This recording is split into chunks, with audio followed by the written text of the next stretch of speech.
Well, the time is now 5:07 a.m. I mean, from North Carolina to South Carolina down here to Georgia, we have this, risk of potential severe weather. And I mean, that's just how it is. It's starting to get warmer and we have more of those elements now. Right. And it is going to be kind of earlier in the afternoon today. That's right. This front as a whole is going to move in during the heat of the day. So that will definitely add that fuel factor to allow for severe storms today. And like Wanye said, it extends all the way into the Carolinas, parts of Virginia, Tennessee, all the way down towards the Panhandle. So the southeast definitely going to be active today, including here in central Georgia. Now, the one difference this morning, as of very early this morning, the last update, we did all get bumped into that level 3 out of 5 threat. So yesterday we were primarily looking west of 75 in that level 3, but now it seems like that threat is going to be a little more widespread. So when you're in a level 3 compared to something like a level 1, that means the threat isn't necessarily quite so isolated. We're looking more of that scattered chance for severe storms.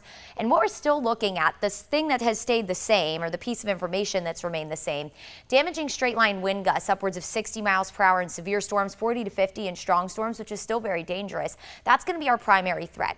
Now, large hail, that is also something we'll be watching for in any kind of supercells that form today, upwards of 1 inch in diameter to warrant for severe storms, and also the chance for a couple of tornadoes. That will be possible. So with that said, of course, as you're getting ready to plan out your day, I know it's Friday, we're all excited for the end of the work week, but as you're getting ready and kind of preparing for the end of the week, just be sure that you have that severe weather plan with you. That includes having a way to receive weather warnings and also knowing where that safe place is, that interior room away from doors and windows, just in case we have any tornado warnings today.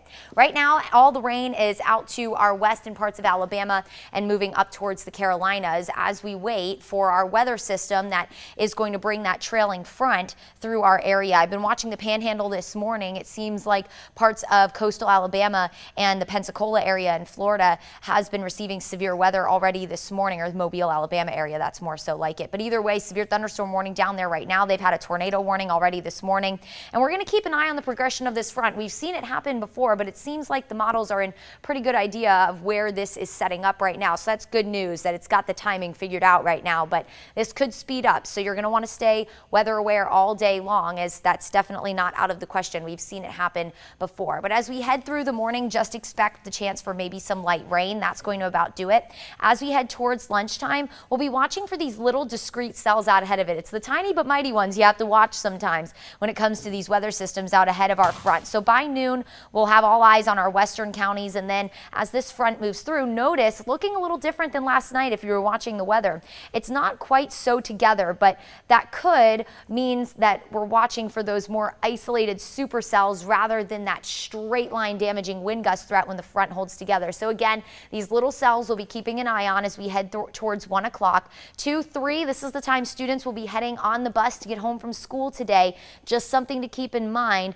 Pay attention to the weather today, because this could cause some issues for that dismissal time as we head towards 2, 3 o'clock. Heavy rain, that potential for severe storms. And then by 5 o'clock, so the time you're getting off home from work today, everything looks good. The rest of the evening looks great. So if you're heading out to dinner tonight, any of the First Friday festivities, it all looks wonderful. We'll bring that threat to an end again around 6 o'clock tonight. Here's a look at those potential impacts, kind of putting it all together here. The tornado threat, not necessarily super low, but definitely not the highest. Again, that damaging wind gust threat is our big one, and then hail will be second to that, timing between noon and 6. Have that way to receive weather warnings today. Our app is great for it. So severe storms possible today, but look at Mother's Day weekend. It's going to be beautiful. Mid to upper 70s. That humidity drops, and will stay dry through Thursday of next week.